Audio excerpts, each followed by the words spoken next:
salut tout le monde, c'est Corbel, j'espère que vous allez bien. Et aujourd'hui, on se retrouve pour l'épisode 2 de l'exploration SCP. Et oui, j'ai bien vu que après le dernier live sur ce concept qu'on avait fait, ça avait bien plu au chat. Dans les commentaires, j'ai reçu des réponses comme quoi les gens avaient de manière globale bien aimé le concept. Du coup, bah pourquoi pas continuer, puis faire une chier d'épisodes, quoi. De toute façon, on a matière à faire. Donc, vous voyez le chat qui dit salut YouTube. Coucou YouTube, nous sommes sponsorisés par la marque Adidas. Nous allons vous présenter sa chaussure après. Ce n'est pas vrai. Ne croyez pas Sandrine. Sandrine est assez barrée en général. Mais du coup, les gens sont motivés. Les gens sont motivés. Donc, on va pas du tout repasser par toute cette histoire d'expliquer ce que c'est la fondation et tout ça. Si vous ne savez pas ce que c'est, ce concept et en quoi ça consiste, je vous renvoie à l'épisode 1. Et puis voilà, nous, tout ce qu'on va faire, c'est tout simplement continuer cette exploration SCP en regardant de nouveaux cas. Donc, j'allais demander si vous avez une idée d'un numéro de SCP, et Max a même pas attendu que je demande pour me proposer le SCP-666. Donc la dernière fois, on avait regardé le SCP... Putain, mais je me souviens plus du nom, c'est dingue ça. Attendez. Je sais que c'était un chiffre entre 0 et 99. Euh, 087, je crois. Oui, la cage d'escalier. On avait vu le SCP-087 la dernière fois. Le SCP-087 était le dernier SCP que l'on avait vu, qui était proposé par Sandrine.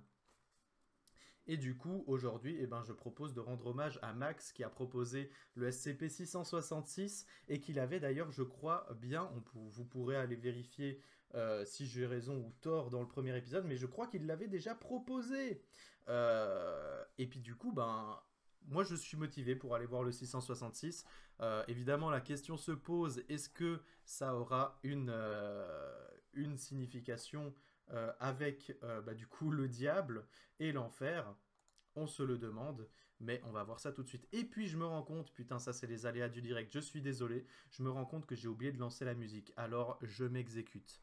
Voilà, désolé les gens, désolé. J'ai fait une petite connerie, mais la voilà réparée. Donc si vous vous demandez ce que j'ai mis, la dernière fois on avait mis des musiques de Zelda, et maintenant j'ai trouvé sur YouTube des compilations de musique de jeu chill, assez chill, qui dure plus de 3 heures. Donc je me suis dit autant mettre ça, et puis comme ça on sera pas emmerdé, puis du coup on a de quoi mettre de la musique pour beaucoup d'épisodes à l'avenir, et puis on tombera pas à court. Et puis comme ça varie les jeux, on n'a pas qu'un seul jeu, il y a même des jeux que je connais pas du coup parce que c'est pas moi qui ai fait les compilations, et comme ça pourra mettre tout le monde d'accord. Donc voilà, alors 666, loge spirituelle, ça a l'air assez vague. Donc voilà, la loge spirituelle SCP-666. Et il y a une interview. Ok, bon, on va pouvoir vivre, on va pouvoir explorer ça, voir si... bah c'est un SCP que je connais pas du tout là. Contrairement au premier, absolument aucune connaissance du SCP en question. Sandrine qui continue dans son délire des Adidas. Fluxy qui est fidèle à sa patrie. Max qui demande Fluxy, c'est possible de m'envoyer des frites par la poste. Techniquement c'est possible, mais après je te conseille pas de les manger à l'arrivée quoi. Alors, on va pas perdre plus de temps. SCP-666 de la classe Euclide, c'est de la même classe que l'escalier qu'on avait vu dans l'épisode précédent. Procédure de confinement spéciale. Donc, le SCP-666 doit être stocké dans un bunker placé sous surveillance constante au site 73, dans les montagnes tibétaines. Ah, d'accord. Donc, le SCP doit être maintenu dans un bunker dans les montagnes du Tibet. Ok, assez spécifique. Les gardes doivent être relevés chaque semaine et leurs dossiers personnels doivent être étudiés avant leur assignation afin de vérifier qu'ils n'ont aucun antécédent d'addiction à la drogue ou à l'alcool. Ok. Je sais pas si ça a un lien avec le SCP, l'histoire de l'addiction, ou si c'est juste pour le sérieux de l'entreprise.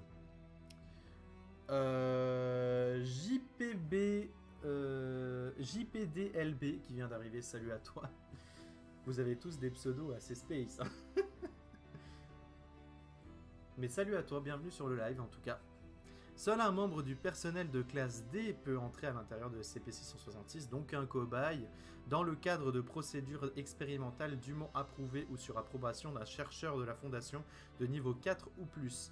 Les chercheurs et agents entrant à l'intérieur de SCP-666 doivent être constamment observés par un garde, qu'ils aient des antécédents d'addiction avérés ou non. Ok, je pense que l'addiction, ça a fortement à voir avec ce SCP.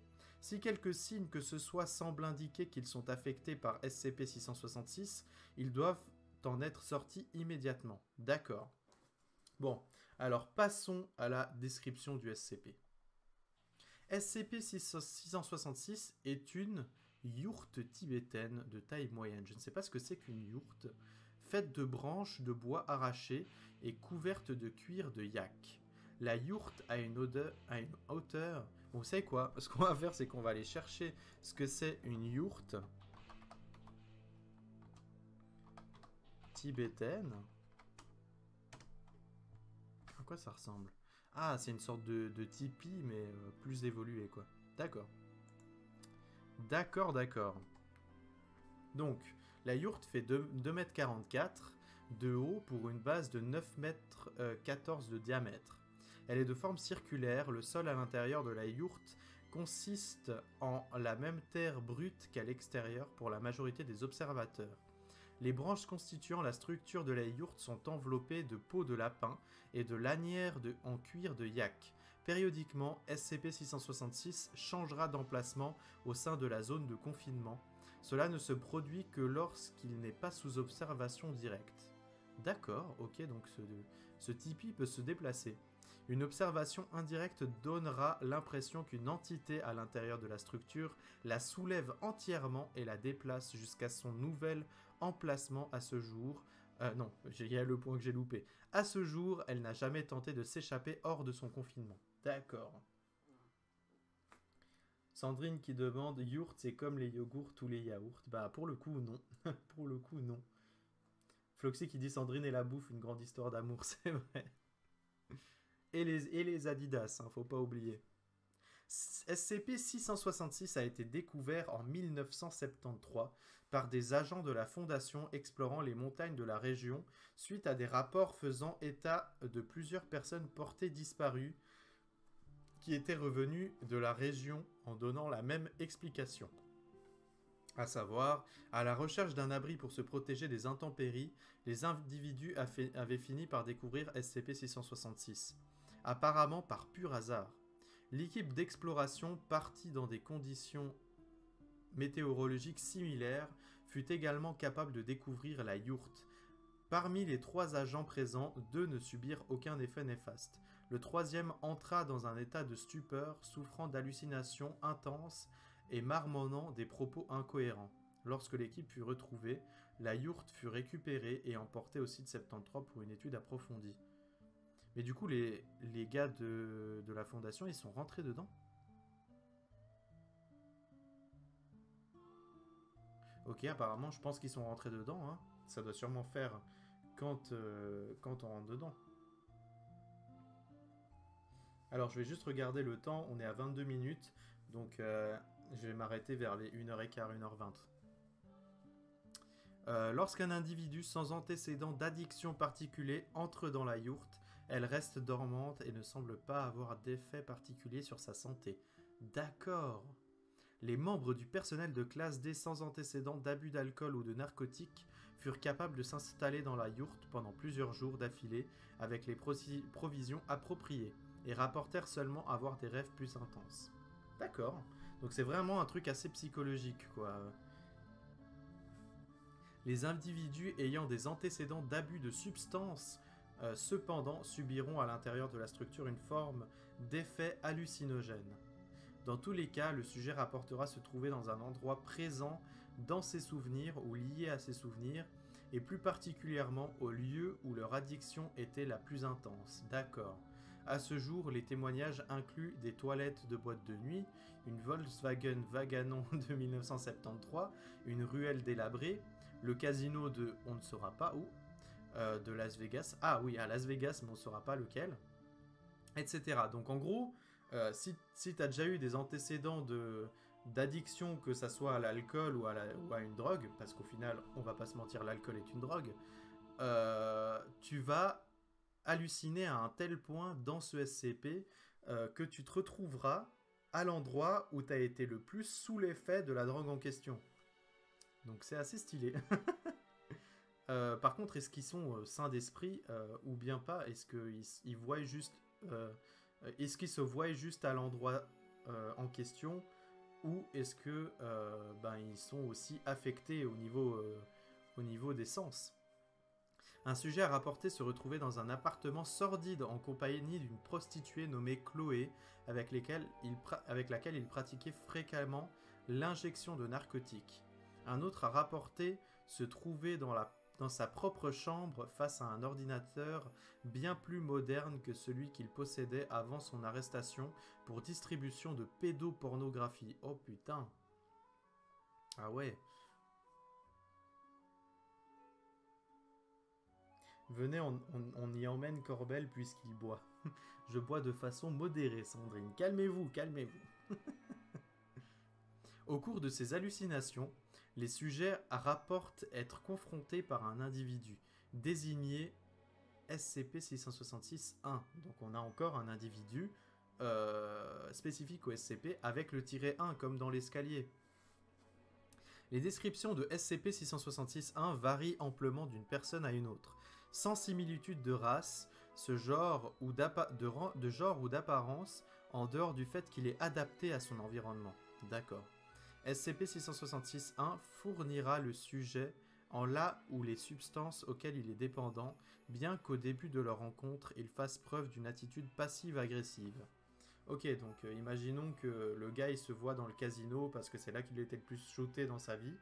Et ben il y a peut-être un croupier qui commence à discuter avec lui, et du coup au bout d'un moment il lui propose la drogue en question. Et du coup le SCP-666-1 ce serait ce croupier parce que du coup il est adapté à l'environnement. Au fil du temps, le sujet est encouragé à consommer davantage tout en étant simultanément encouragé à arrêter. What? Les deux en même temps? Si le sujet en vient à afficher des remords ou une forte volonté de résister à son addiction, SCP-666-1 adoptera progressivement un ton plus amical et continuera à mêler tentation et découragement dans ses hallucinations. Approximativement 94% des sujets ayant traversé cette forme d'hallucination jusqu'à sa fin ont été diagnostiqués comme complètement libérés de toute trace psychologique d'addiction, bien que les symptômes physiques de l'addiction mettent leur durée naturelle à s'estomper. Oh putain, c'est un Tipeee qui t'enlève tes addictions, c'est trop stylé.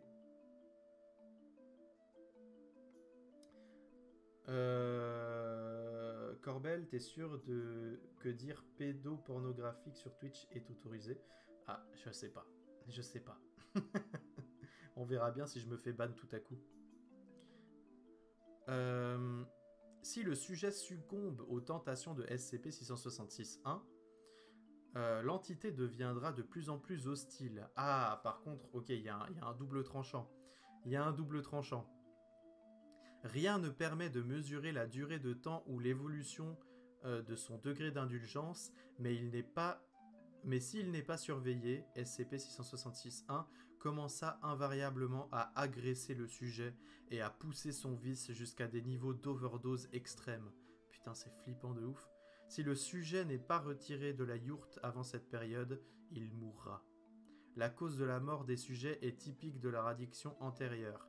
Un alcoolique souffrira de dysfonctionnement des reins ou du foie. Un cocaïnomane développera une arythmie cardiaque. Une sujette accro à la télévision ou aux jeux vidéo souffrira d'atrophie musculaire sévère et de problèmes de santé dus à un mode de vie sédentaire, etc. Ok. Putain. Donc en gros, quand t'es là-dedans, soit tu résistes à ton addiction, mais ça doit venir de toi en fait. Il n'y a rien qui te prévient de ça. Soit tu résistes à l'addiction, et du coup le SCP, il est content, il est pote avec toi, et il trouve les mots justes pour t'enlever cette addiction. Mais si tu plonges dans l'addiction là-dedans, t'en ressors plus, c'est terminé pour toi. Et le gars, il te force à continuer, quoi. C'est dingue. À ce jour, aucune connexion n'a été clairement établie entre les personnes succombant ou ne succombant pas à SCP-666-1. L'hypothèse actuelle est que cela repose entièrement sur la volonté et la conviction de l'individu. Voilà, c'est ce que j'ai dit. Toutes les tentatives faites pour interroger directement SCP-666-1 ont échoué, étant donné que sa nature fut une unique instance. 2. Nous ne sommes pas importants ici, tout cela ne concerne que vous. D'accord. Donc si on essaie de l'interroger, il dit ça, quoi. Cela indiquerait soit que plusieurs entités sont rattachées à SCP-666, soit que d'autres instances de SCP-666 existent à travers le monde. Une enquête a été lancée afin de rechercher de témoignages similaires si une autre instance de SCP-666 venait à être découverte. Elle doit être immédiatement transférée au site 73. Addendum SCP-666-1. Des témoignages presque identiques se sont récemment manifestés au nord du Canada. Ah, dédicace à Max. Alors chez toi, il y a eu des témoignages identiques, décrivant une hutte de Wendigo apparue dans plusieurs régions éloignées, bien qu'elle ne soit pas certifiée. La similarité de ces histoires semble confirmer qu'il existe au moins une instance supplémentaire de SCP-666 hors confinement. Ah d'accord. Donc il y a une instance de SCP-666 au Tibet et une chez Max. Bah, peut-être c'est dans son jardin, hein. J'imagine que c'est possible. Addendum SCP-666-2. Interview du sujet de test, du coup un cobaye, quoi. Concernant son expérience au sein de SCP-666. Enregistrement audio. Ok. Donc ensuite on a une interview. 666-13.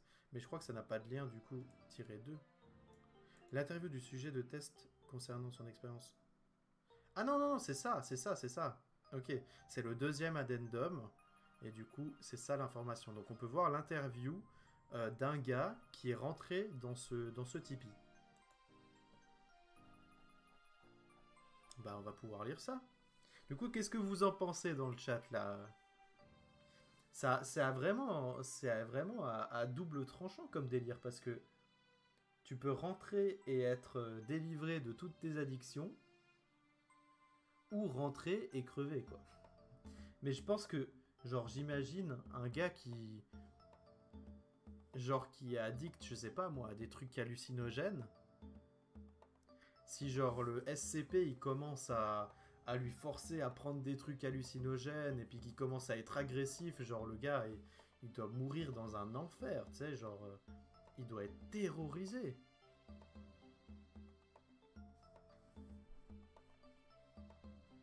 Moi je pense qu'on va lire l'interview pour voir un peu ce qu'en dit cette personne en question, parce que du coup c'est juste une expérience d'une personne isolée en fait. Donc l'intervieweur c'est le docteur Lanis. En date du 17 du 4 1900 quelque chose. Putain, c'est il y a longtemps. Ok, c'est il y a putain de longtemps. Ok. Sujet, bah du coup on va dire le cobaye, hein, comme d'hab. Comment vous sentez-vous? Pas mal doc, pas mal. Je piquerais bien un autre somme dans l'attente. Ah, il avait bien kiffé. Parfait, c'est justement pour en parler que nous sommes ici. Veuillez décrire votre expérience à l'intérieur de ce SCP. Eh ben, il n'y a qu'à demander, Doc. Je me suis glissé dedans, comme vous m'aviez dit, et je m'y suis installé.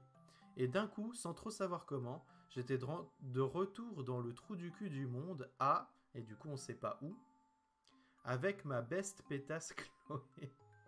Ça me tue comment ils ont pas leur langue dans leur poche, tu sais. Chloé. Oh ouais, elle me coûtait cher et c'était bien loin d'être le lot le plus mignon au sud de Kennedy, mais elle avait des connexions. J'ai jamais passé une seule soirée avec elle sans finir complètement défoncé.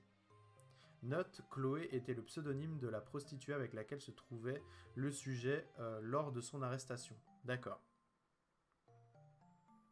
Sandrine qui dit 1900, Edith Piaf, t'es là. J'ai la cabane pour te soigner de ton addiction à l'alcool et aux drogues. Je suis pas du tout informé sur le fait qu'Edith Piaf était ou non addict à des drogues ou à l'alcool, mais bon, après, ce serait pas étonnant, hein, la plupart des stars mondiales, c'est comme ça, hein. Quand t'as de l'argent, c'est facile de tomber addict à ce genre de truc. Très bien, veuillez me décrire ce qui s'est passé ensuite.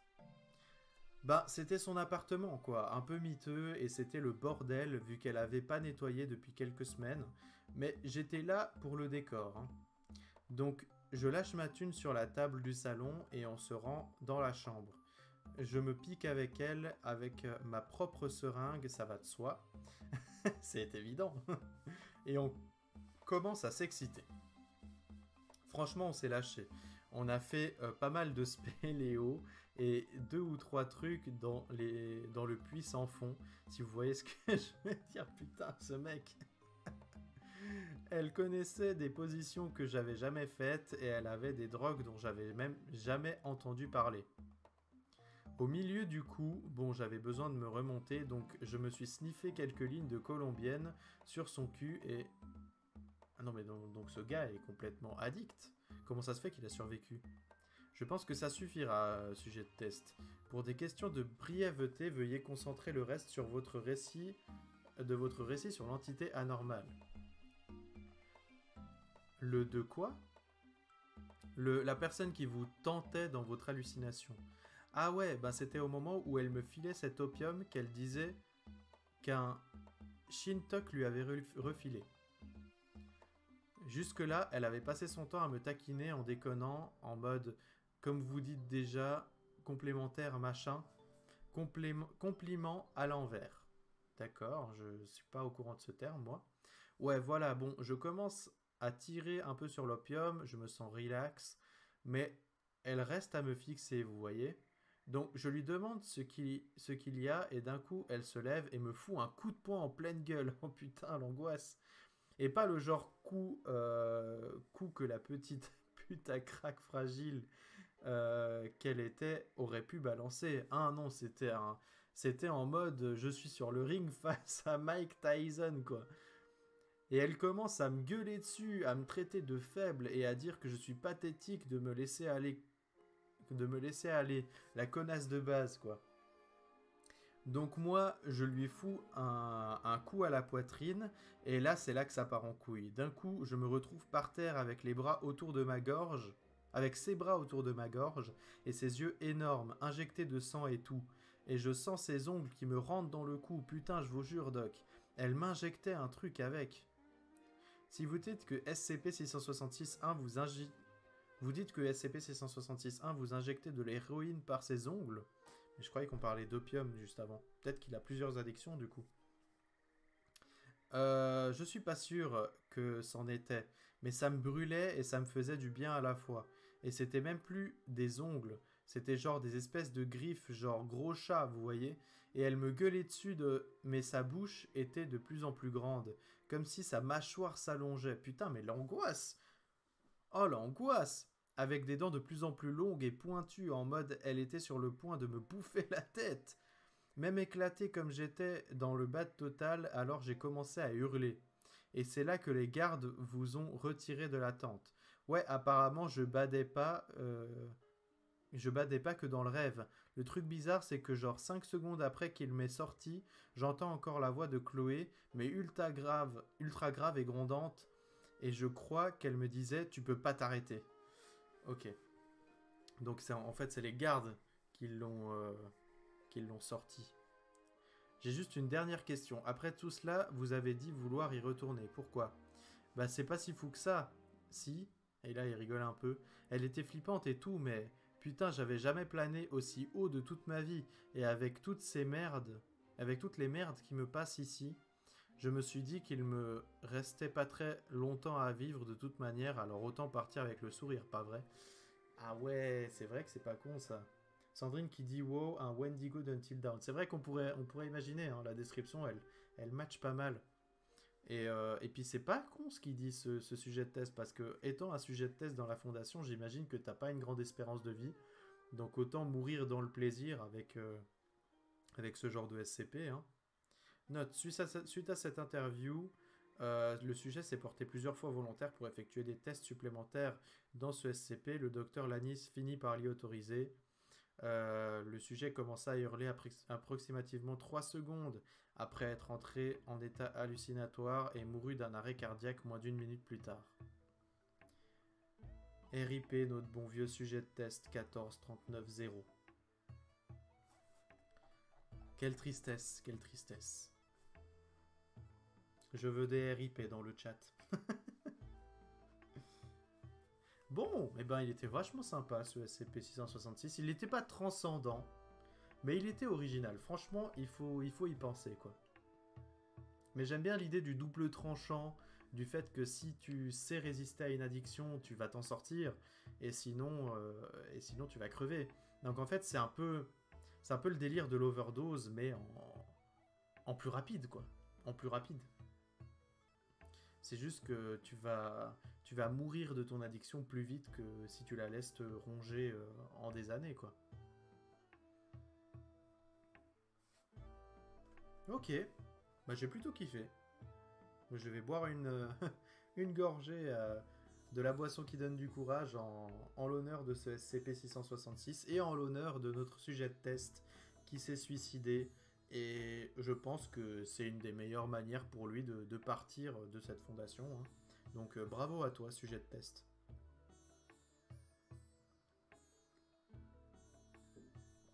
Mecabron, ce qui vient d'arriver, salut à toi, j'espère que tu vas bien. Tu es sur YouTube actuellement, tout le monde te voit. Ok, alors du coup, on en est à 40 minutes. 40 minutes, je peux le faire jusqu'à 1h15. On a encore le temps pour un SCP, je pense. On va faire un dernier SCP. Est-ce que vous avez des propositions dans le chat? Proposez-moi un numéro, au bol. SCP-58, Sandrine a déjà choisi la dernière fois, peut-être qu'on va prendre quelqu'un qui n'a pas encore choisi. Ah, Floxy qui dit 2567. Sandrine qui dit 58 parce que c'est le numéro de mon département. Eh ben garde-le dans la tête et un jour on reviendra sur toi et tu pourras donner ton SCP-58. Mais là, Floxy a dit 2567, donc 2567. Alors pourquoi pas y aller? Alors SCP, donc 2000, donc c'est à partir du numéro 3, à partir des 2000. Donc 2567. Floxy qui dit j'ai tapé au pif. Et ben c'est parfait, c'est exactement ça qu'on veut.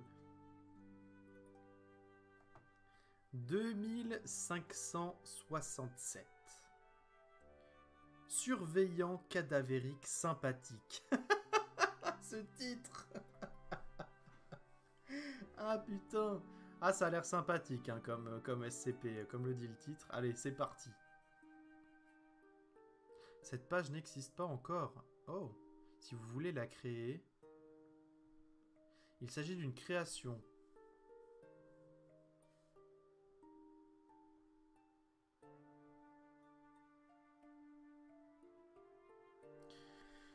Ok. Ok, donc je pense que le titre a été fait, mais le SCP n'a pas encore été fait ou n'a pas encore été traduit. Ça, c'est aussi possible parce qu'on est sur un site de traduction du site original.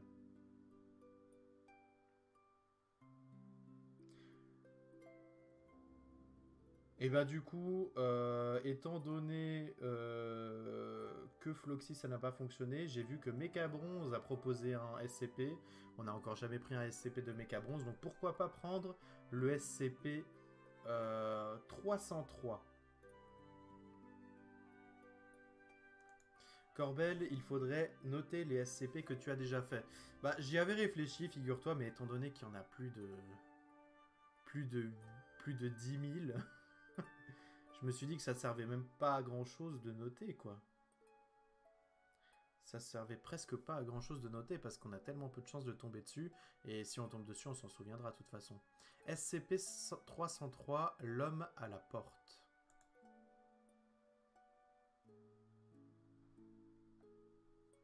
Ok.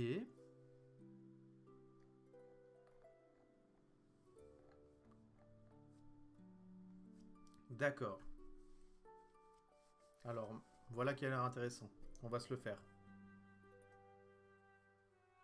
Et Carbos qui dit j'aime le 3. Ah, 303, ouais, ça s'explique. Mais pourtant, c'était pas 333. Hein. Ok, alors SCP-303, c'est une classe Euclide. Pour l'instant, on n'a vu que des Euclides. Hein. Donc le SCP. SCP-303 accroupi derrière une porte vitrée. On va zoomer.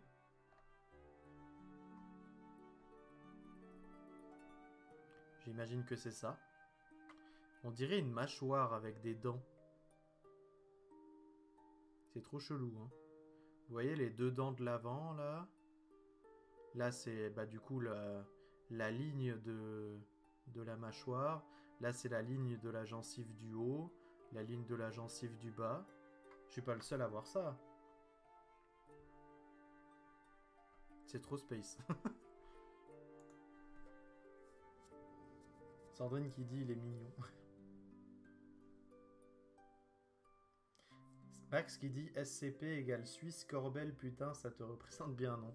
Eh bah, pour le coup, ouais. Pour le coup, t'as raison, Max. Ok, procédure de confinement spécial. Étant donné que SCP-303 n'a jusqu'ici jamais franchi les limites du site, bah, j'imagine où il est actuellement, la totalité du site est actuellement considérée comme la zone de confinement de SCP-303. Ah, donc c'est là où il était de base, en fait. Toutes les pièces du site doivent être modifiées si possible afin qu'elles aient deux entrées séparées d'une distance de 10 mètres ou visibles simultanément. Les membres du personnel doivent être répartis de façon homogène dans les locaux avec des interphones ou des radios mis à leur disposition afin que tout problème causé par une rencontre avec le sujet puisse être résolu rapidement. Les membres du personnel ayant vu SCP-303 doivent recevoir immédiatement une évaluation psychiatrique. D'accord. On ne sait pas encore ce qu'il fait. Hein. On ne sait pas encore ce qu'il fait. Tous les objets SCP stockés dans le site avant le 4 juin 2010, j'imagine. Ouais, ça doit être le 4 juin 2010, à moins que ça soit une date américaine, mais je pense que ça doit être ça. Doivent être transférés par un verre. Doivent être transférés par un verre le site. Non, je pense qu'il doit y avoir une faute. Tous les objets SCP stockés dans le site où se trouve ce SCP avant cette date doivent être transférés vers le site B. D'accord. Donc vers un autre site. Chaque objet SCP sera de nouveau transféré sur le premier site lorsqu'il aura été confirmé que SCP-303 n'a pas migré du site en même temps que les objets. Wow, j'ai de la peine à suivre, hein, je vais pas vous mentir, mais... Lorsque SCP-303 aura migré dans le site B, ou qu'il sera resté dans le site tout court, une fois que tous les SCP en question auront été transférés dans le site A, les procédures de confinement seront adaptées et revues en conséquence. Je sais... J'ai... Max il dit je ne comprends rien à ce SCP, mais moi aussi. Alors attendez, je pense que ça veut simplement dire que le SCP-303 ne doit pas être en contact avec d'autres SCP. Donc s'il change de site, il faut déplacer les autres SCP. Je pense que ça doit être ça. Donc, description du SCP. Bon, on a bien une idée de ce que c'est avec l'image, mais voyons voir ce qu'ils nous en disent. Les témoins décrivent SCP-303 comme une silhouette humanoïde, nue, asexuée, émacié avec une peau d'un brun rougeâtre, en lieu et place d'un visage normal. La tête du sujet est dominée par une bouche extrêmement large, voilà, c'est ce que je disais, exhibant des dents humaines surdimensionnées. Le sujet émet constamment un son ressemblant à une respiration sifflante, suffisamment fort pour être entendu à travers la plupart des portes. Tous les individus ayant rencontré SCP-303 sont capables de décrire son apparence, y compris lorsque ces individus n'étaient pas physiquement capables de voir le sujet. Je viens de penser à un truc. On va continuer la lecture de ce SCP juste après, mais on a complètement oublié de faire ce rituel d'aller voir une image du SCP qu'on avait vu juste avant. Donc le SCP-666. Donc si je vais voir les images, donc là on a des images qui n'ont rien à voir. Si je mets fan art,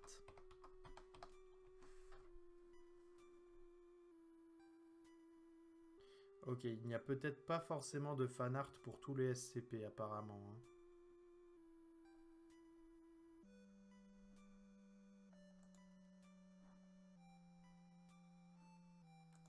Non, je pense qu'il n'y a peut-être pas de fan art pour ce SCP. Je pense que les SCP vraiment pas connus n'ont peut-être pas de fan art. Par contre, j'ai justement eu cette idée de mettre fan art après le SCP, parce qu'on se souvient de SCP-087 tout court, ce qui donnait du coup ces images là. Tac. Donc on avait ces images principalement tirées du jeu et des images normales. Ah, sympa celle-là, je l'avais pas vue. Mais du coup, si on mettait fan art derrière, on a plus des fan art en fait. Et puis c'est ça que je recherchais plus à la base. Donc là, on peut voir des imaginations de SCP-087-1 où il a des longues griffes, hein, conformément à ce qu'on avait dit, où il avait fait le trou dans le mur. La marque de griffe dans le mur. Donc on peut voir des trucs plus intéressants en fait. Et là, même un fan art de la dernière exploration où il était derrière tout le long là. Ah ouais, avec même le dialogue. Même des petites BD. C'est vachement bien fait. Hein. Je pense que si on tombe sur des SCP un peu plus connus, on peut imaginer voir des fan art plus développés. Ça, j'imagine que ça vient du jeu. Et du coup, on voit le SCP-087-1. Donc, je m'égare un peu. Bon, après, il y a des fan art un peu moins jolis que d'autres. C'est quoi ça? Ah, apparemment, il a peut-être une petite femme. Mais ouais, faudra pas qu'on oublie d'essayer de trouver plutôt des fan art en particulier pour les prochains, du coup. Enfin voilà, c'était une digression. Apparemment pour le SCP-666, ça n'existe pas, mais on va continuer. Alors, du coup, si on arrive à se faire une plus ample idée de ce que c'est ce SCP-303. SCP-303 se matérialise régulièrement derrière n'importe quelle porte fermée, sas ou tout type de barrière permettant d'entrer ou de sortir d'un local dans lequel se situe un observateur conscient, choisi par un moyen inconnu. SCP-303 reste alors derrière cette porte pendant une durée indéterminée. Tout individu tentant d'ouvrir cette porte ressent une peur intense et paralysante qui dure jusqu'à ce que SCP-303 se dématérialise. Que ça soit de lui-même ou pour éviter d'être vu directement par un autre observateur. La source de cette peur n'est pas clairement identifiée, mais semble être de nature similaire à l'arachnophobie ou à l'ophidiophobie et puise son origine à un niveau inconscient et génétique. Qu'est-ce que l'ophidiophobie? Ophidiophobie. Qu'est-ce que c'est que ça? Une phobie spécifique qui consiste en la peur excessive des serpents. Ah d'accord. Donc c'est la peur des serpents et la peur des araignées pour l'arachnophobie.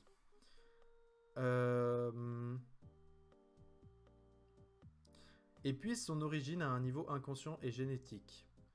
Des données supprimées, donc des analyses indiquent que SCP-303 n'induit pas volontairement cette peur chez les individus affectés. D'accord.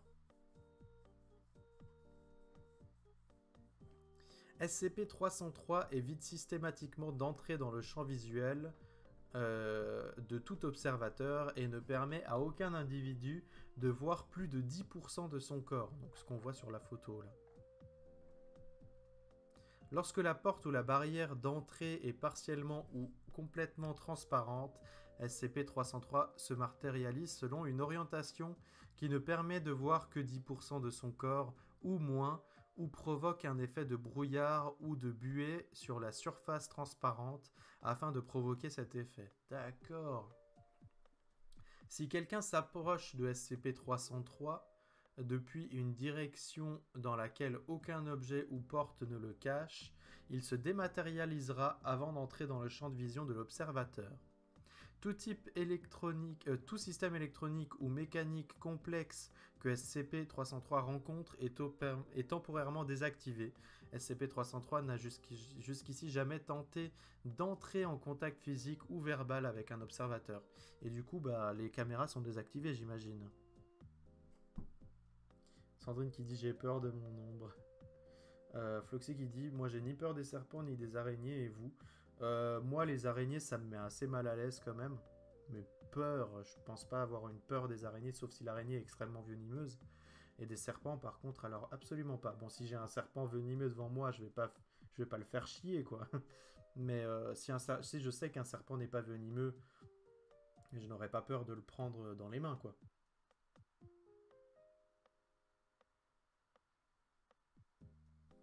Max qui dit « Moi, j'ai peur de toi, Sandrine ». La manière dont SCP-303 est arrivé dans le site en question est actuellement inconnue. La première apparition de SCP-303 a été enregistrée en mars 2010. On soupçonne que SCP-303 ait été transféré accidentellement en même temps qu'un SCP confiné sur le site ou qu'il se manifeste via l'un de ceux-ci. Tous les SCP présents au site en question sont actuellement en cours d'examen à ce sujet.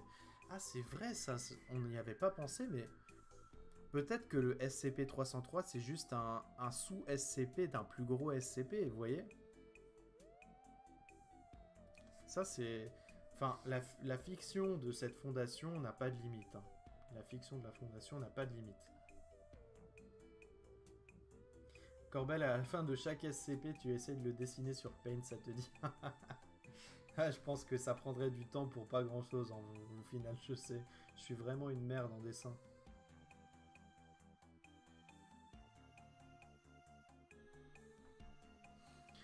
Ok, rapport des incidents. 303A. Incident 303-1. Donc un certain agent se douchait dans sa salle de bain personnelle lorsqu'elle se rendit compte... Ah, c'est une agente. Que SCP-303 se trouvait de l'autre côté du rideau de douche. Oh merde, oh merde. Celui-ci respirait extrêmement fort. Surprise par cette découverte, elle heurta accidentellement le rideau de douche qui ondula vers l'extérieur. Le rideau s'enroula partiellement autour de SCP-303, révélant que celui-ci se trouvait à moins de 0,5 mètres du rideau, debout et en face de la douche. L'agent rapporta avoir passé environ 3 heures à pleurer dans sa douche silencieusement afin de ne pas déranger SCP-303.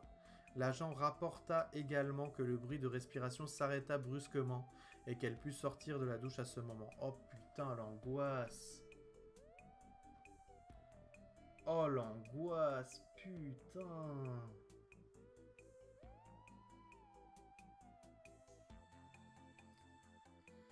C'est chaud. Je comprends toujours pas ce que c'est qu'un SCP, c'est une sorte d'entité. Bon, je l'ai expliqué dans le premier épisode, mais je réexplique très brièvement. En gros, un SCP, c'est quelque chose de paranormal. Ça peut être humanoïde, ça peut être un animal, ça peut être biologique, ça peut être végétal, ça peut être un objet, ça peut être un lieu, ça peut être une entité, ça peut tout être. C'est juste que c'est quelque chose de paranormal qui est recensé par la Fondation.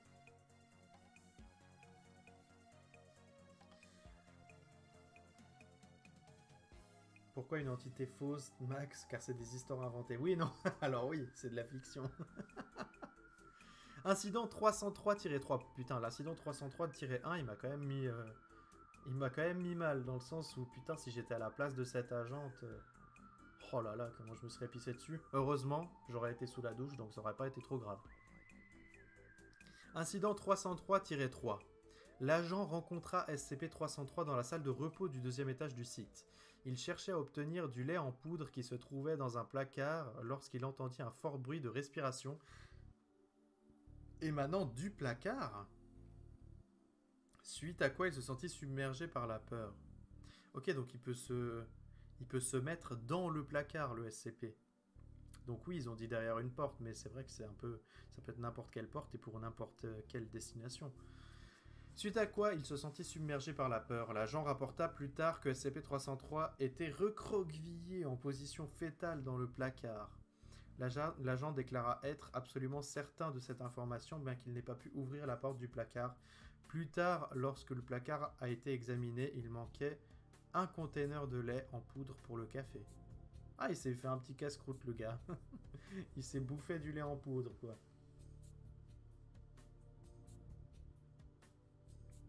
Max qui dit celui qui m'a mis le plus mal, c'est celui dans les escaliers qui se téléporte. C'est vrai que pour l'instant, bon, on en a vu que 3 jusqu'à maintenant.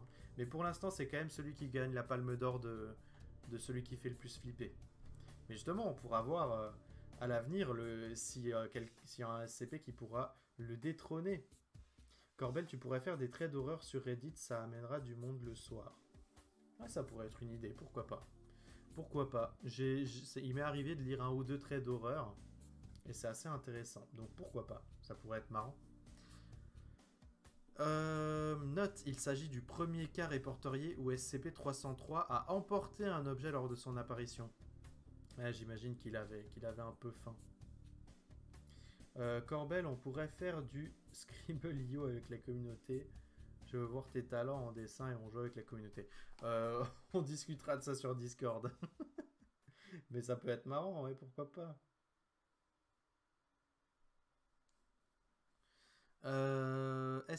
Donc l'incident 303-6. Le docteur fut retrouvé mort, victime de déshydratation. Ah merde! Donc il est resté trop longtemps dans la pièce en question, j'imagine. Dans une des salles de stockage du deuxième étage, on estime que le docteur a passé 5 jours dans la pièce avant d'être découvert. Une petite chambre de décompression de 4 mètres sur 4 séparait la salle de stockage du couloir. SCP-303 a occupé cette chambre de décompression pendant toute la durée de l'isolation du docteur dans la salle de stockage, empêchant d'y entrer depuis l'extérieur et rendant la fuite du docteur impossible. Oh la saloperie! Putain, il est resté 5 jours le machin. Rapport de test 303-A. Une équipe composée du docteur et du chercheur, de 4 membres du personnel de la sécurité et de 4 membres du personnel de classe D, donc les cobayes, a été assigné à se rendre sur les lieux de tout incident rapporté de SCP-303. Où SCP-303 se serait matérialisé, afin d'effectuer des tests sur place. Ce rapport de test a eu lieu à la porte de la salle tatata, au niveau du couloir du premier étage. SCP-303 se trouvait dans la salle tatata. Et franchement, je sais pas ce qu'ils vont donner ces tests, hein, j'ai pas encore lu. Mais j'ai trop envie de savoir ce qui se passe s'ils ouvrent la porte. Mais genre, ils devront genre... Ils vont devoir se confronter à leur peur, en fait. C'est ça le délire. Donc voyons voir ce qu'il leur demande. Test numéro 1. Il a été demandé à un membre masculin du personnel de classe D d'ouvrir la porte sous peine d'être transféré à un projet concernant un SCP qui a l'air terrifiant, du coup, s'il refusait. Il refusa, déclarant avoir une peur extrême de le faire. Ok, donc là... Il y a des chances que qu'on puisse voir ce qui se passe si la porte s'ouvre. Parce que là, il les menace. Il a été demandé du coup à un autre cobaye d'ouvrir la porte sous peine d'être éliminé sur place s'il refusait. Il refusa, déclarant que s'il ouvrait la porte, SCP-303 allait, on ne sait pas faire quoi. Il a été... Oh putain, les salauds, ils l'ont vraiment éliminé. Il a été éliminé sur place. Il a été demandé à un autre membre, mais féminin cette fois,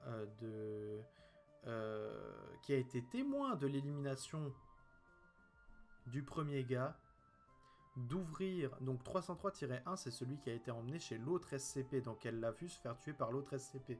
D'ouvrir la porte sous peine d'être éliminée sur place si elle refusait. Elle refusa, déclarant que si elle ouvrait la porte, SCP-303 allait, et on sait encore pas quoi. Le chercheur fut apparemment secoué par cette déclaration. 303-2 n'a pas été éliminé. Mais...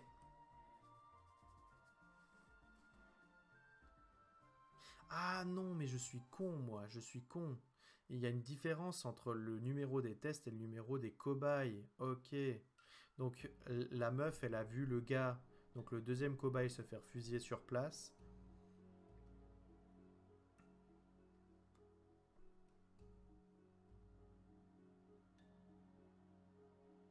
Ok, donc les deux premiers tests, c'est avec le même premier cobaye.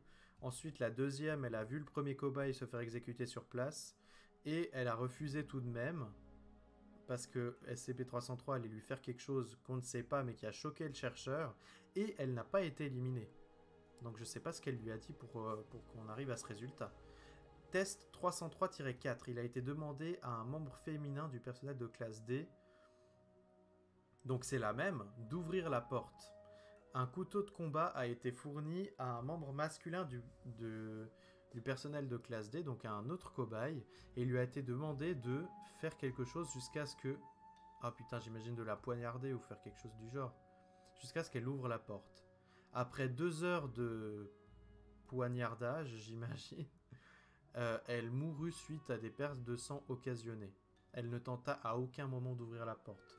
Donc même sous la torture, elle n'a pas ouvert la porte. Un ajout de 2010. SCP-303 semble avoir décidé de s'approprier la pièce de stockage des fournitures du deuxième étage. Jusqu'ici, il a empêché tout membre de personnel d'y entrer depuis, depuis 2010. Il quitte régulièrement la pièce pour acquérir des objets appartenant à la fondation afin de les transporter dans la pièce de stockage du deuxième étage. Actuellement, la liste des objets non classifiés par SCP-303 est la suivante. Un cryotube, 3 sets d'instruments chirurgicaux, 2 cadavres de classe D utilisés pour la recherche, un générateur fonctionnant à l'essence, plusieurs produits chimiques comprenant de grandes quantités de tryptophane et de phénylalanine et de tyrosine, entre autres. Un conteneur de lait en poudre pour le café, ça on l'avait vu. En plus de cela, un certain nombre d'objets classifiés ont été acquis par SCP-303, l'équipe de recherche actuellement essaie toujours de déterminer ce que SCP-303 compte faire de ces objets. Wow. Qu'est-ce que vous dites dans le chat? Elle est glauque l'histoire, c'est horrible, elle est bien l'histoire. Ouais, franchement, alors je trouve que c'est pas autant bien mené que le 087, donc le premier qu'on a vu, le premier SCP qu'on a vu. Mais j'avoue qu'il est bien foutu. Surtout les tests. Les tests étaient vraiment bien maîtrisés. Et surtout l'idée du coup de demander à un autre sujet de test de la poignarder jusqu'à ce qu'elle ouvre la porte. Et elle l'a pas fait. Donc c'est d'un côté terrifiant parce qu'on peut se mettre à la place des Non, en fait, c'est juste terrifiant de ouf. Je sais pas pourquoi je dis d'un côté, c'est juste terrifiant.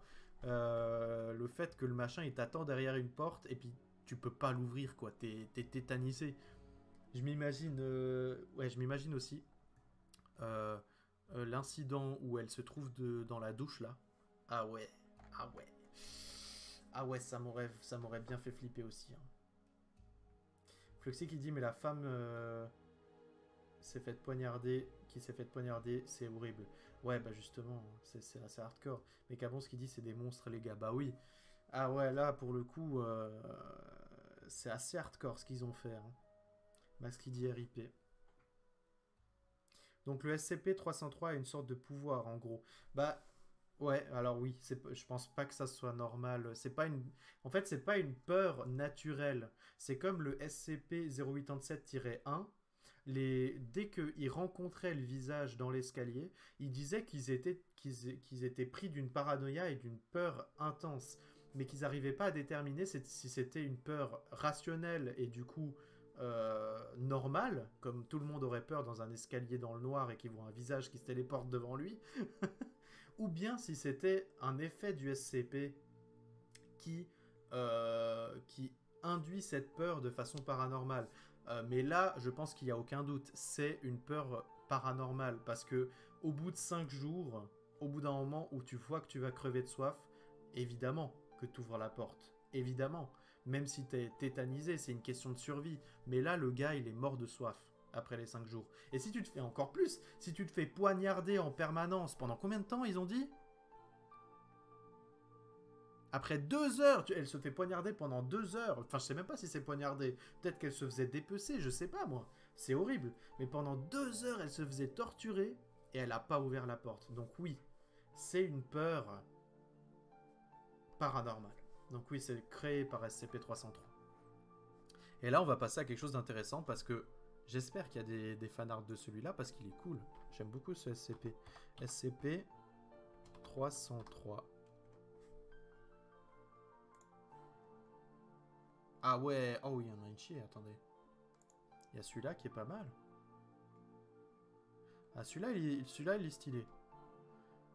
Un style très réaliste. Là, on voit son corps.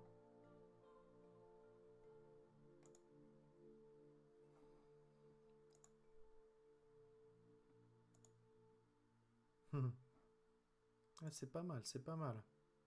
Attendez, c'est quoi ça? Ouais, j'arrive pas à voir.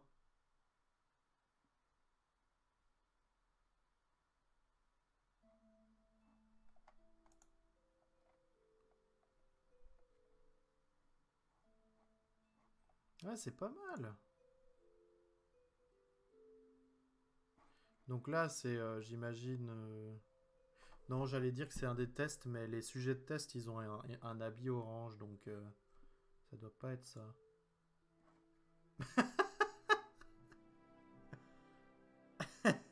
C'est trop con. C'est trop con avec le SCP qui rigole. Du coup, si on met fan art, qu'est-ce que ça donne?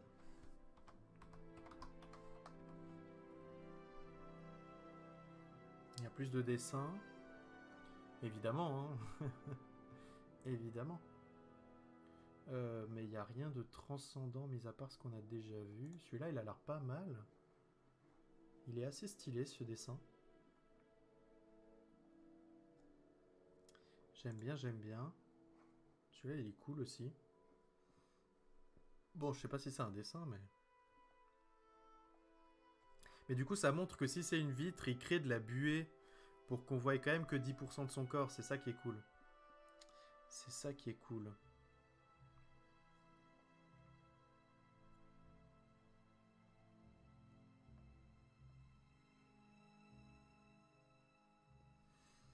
Bon, bah, c'est sympa. C'est sympa. Qu'est-ce que vous dites dans le chat?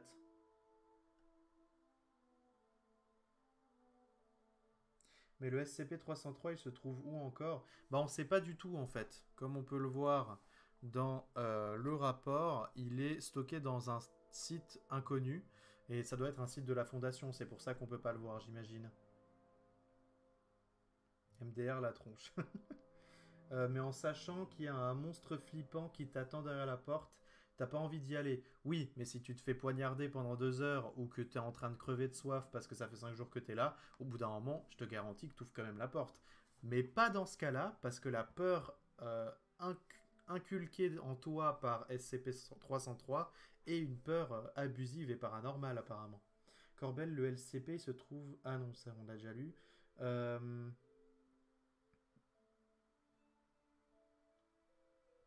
Ok.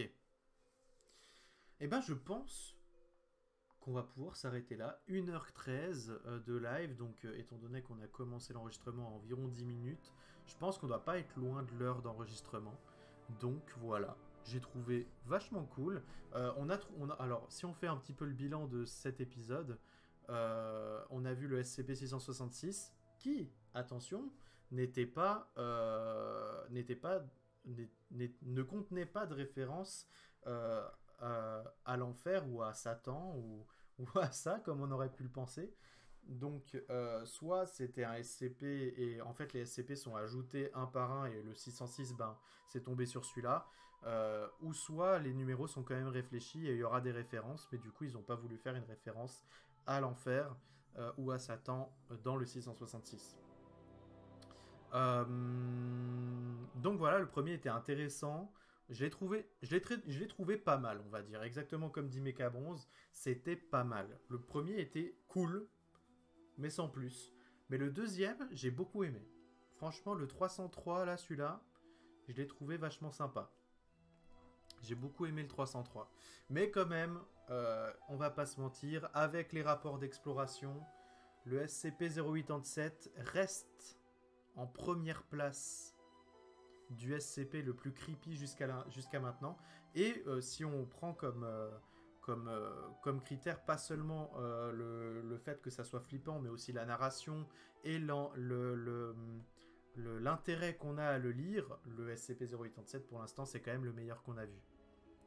Donc voilà, à mon avis, hein, c'est un avis personnel. Après, je sais pas ce que vous en penserez. Vous pouvez aussi faire votre propre classement à chaque épisode en commentaire, dire si un SCP vous l'avez trouvé meilleur qu'un autre ou pas. Ça, c'est à vous de pouvoir le voir. Donc voilà, moi je vais faire mon outro. Le deuxième est le plus intéressant, je trouve. Oui, donc le deuxième de cet épisode, c'est vrai, c'est vrai. Il est mieux car on arrive mieux à s'imaginer le SCP. C'est vrai que c'est un truc physique qu'on peut voir dans une image et puis s'imaginer et qui est flippant de ce fait aussi. Alors que le premier c'était plus un concept. Après ça dépend des goûts de chacun. Il y a aussi Siren Head. Non mais ça c'est un monstre dans Silent Hill, Mecha Bronze. Je crois que tu te gourres. À moins qu'un SCP ça soit un Siren Head. Je sais pas, peut-être qu'ils ont fait une référence. Donc voilà, bah j'espère que cet épisode de l'exploration SCP vous a plu. Le second d'une longue lignée, franchement moi je kiffe faire ça. Je sais pas, je prends un kiff à faire ça. J'espère que vous kiffez aussi. N'hésitez pas à me dire en commentaire si ça vous plaît toujours autant. Et puis voilà.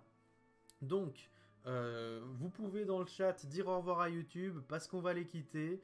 Moi, dans tous les cas, je vous dis que vous pouvez sans problème laisser un like et un commentaire. Ça fait évidemment toujours plaisir. Vous pouvez vous abonner et à la chaîne YouTube et à la chaîne Twitch si ce n'est pas déjà fait pour être au courant des prochaines vidéos et des prochains lives que je ferai.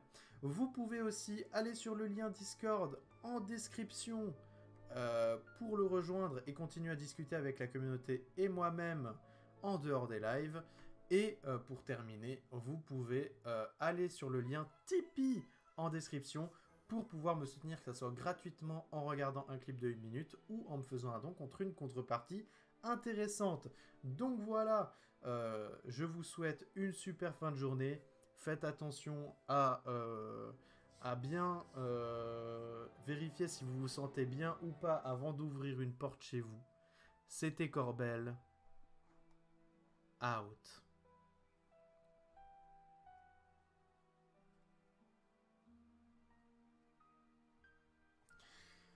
Ok, bon, et ben sympa.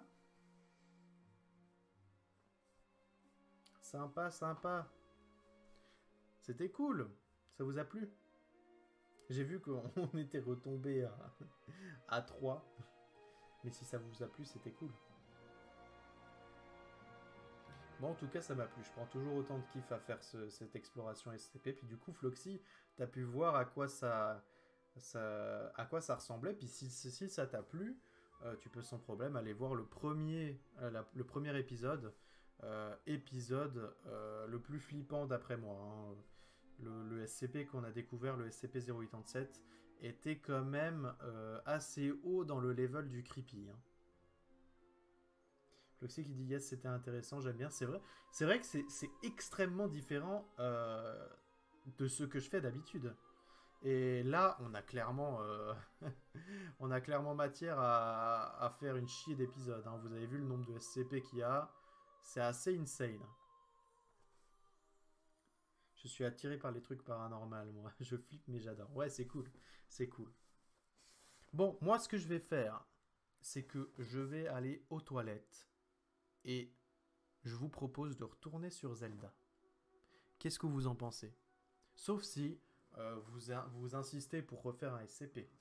À vous de choisir. Vous savez quoi? Débattez dans le chat. Moi, je vais pisser et on revient. Et quand je reviens, ben, on prendra la décision ensemble. À tout à l'heure.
Ok.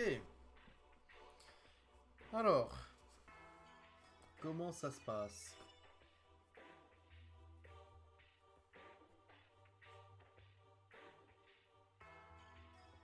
Je vous écoute. Quel est le verdict?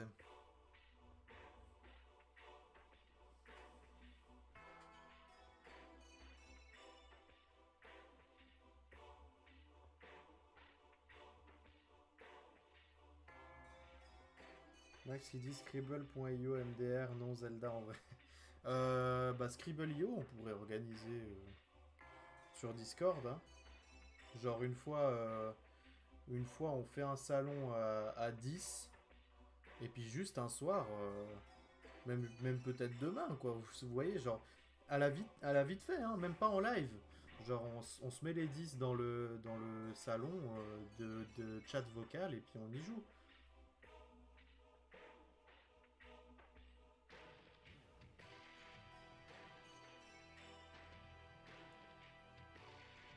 Zelda si c'est pas trop long.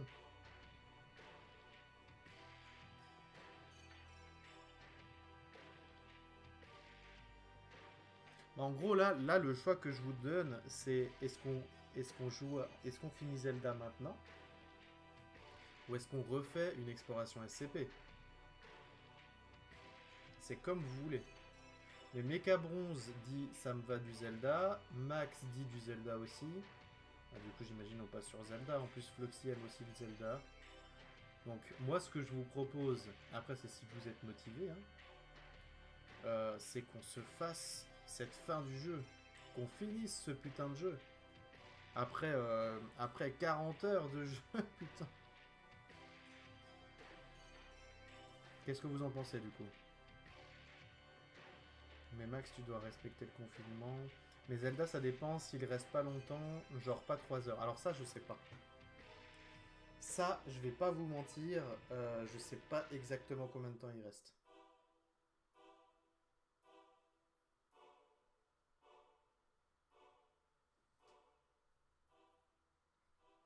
Mais je pense qu'on va tenter le coup. Moi, je suis motivé. Je suis motivé à tenter de finir ce putain de jeu. Gros Scribble et ensuite Zelda. Mais il a un problème, Max. Qu'est-ce qui t'arrive?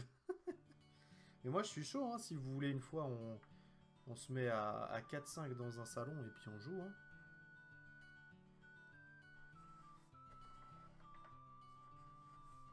Ça pourrait être convivial. Bon, moi, j'y ai très rarement joué. Je ne sais pas trop exactement quels sont. Mais je sais que c'est un dessiné, c'est gagné, quoi. Ouais, mais Max veut maintenant Corbel. Ouais, non, mais là, on est soirée live, là. En fait, étant donné que je live que très peu, quand je peux liver, j'y vais à fond, quoi. Donc là, jusqu'à 2-3 heures, c'est bon. Hein. Hmm. Par contre. Par contre.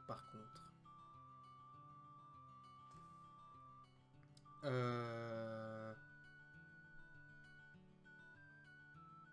En fait, non, je sais pas ce que j'allais dire, putain. Je commence à perdre la boule. Je commence à perdre la boule. Appelez les médecins. Appelez les médecins de la fondation SCP qui viennent me chercher et me confiner.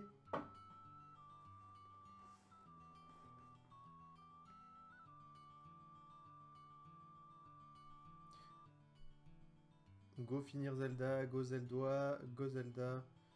Ouais, mais c'est mieux quand il y a du monde sur les lives. Là, on est que 3. Tu parles pour Zelda? Tu dois finir ce putain de jeu. Ouais, je suis d'accord. Floxy, tu dis ce serait mieux de faire Zelda quand il y a plus de monde. Moi, ça arrive très souvent qu'on soit 2 ou 3. Hein.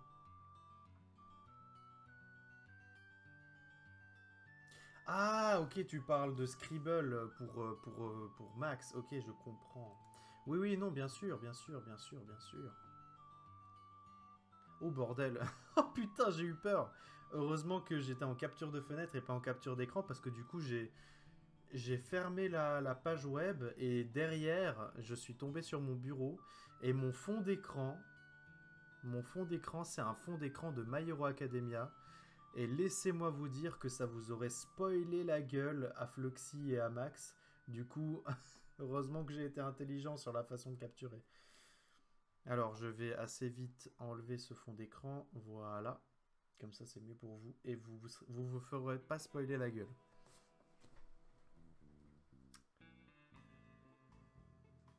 Corbel, Floxy m'appelle. Je t'écoute, Floxy. Je suis tout ouïe.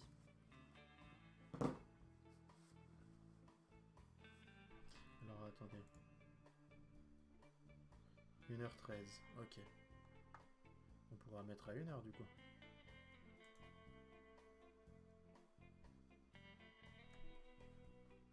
Corbel, gare à toi.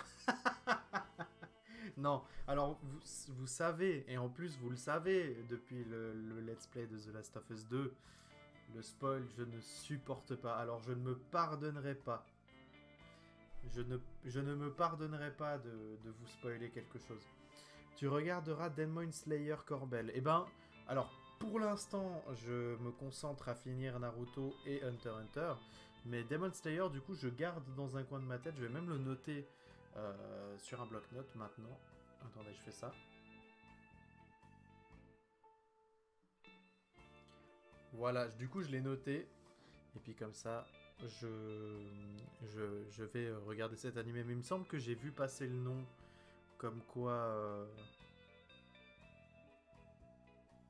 c'était un bon animé. Du coup je vais sûrement regarder. Mais là pour l'instant je vais me concentrer sur la fin de Naruto. Alors, Windows Capture, on enlève, tac, paf. Ensuite, ça, on va le mettre là.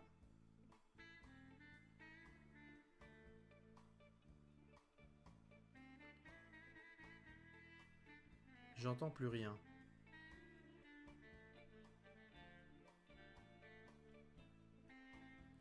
Comment ça, j'entends plus rien?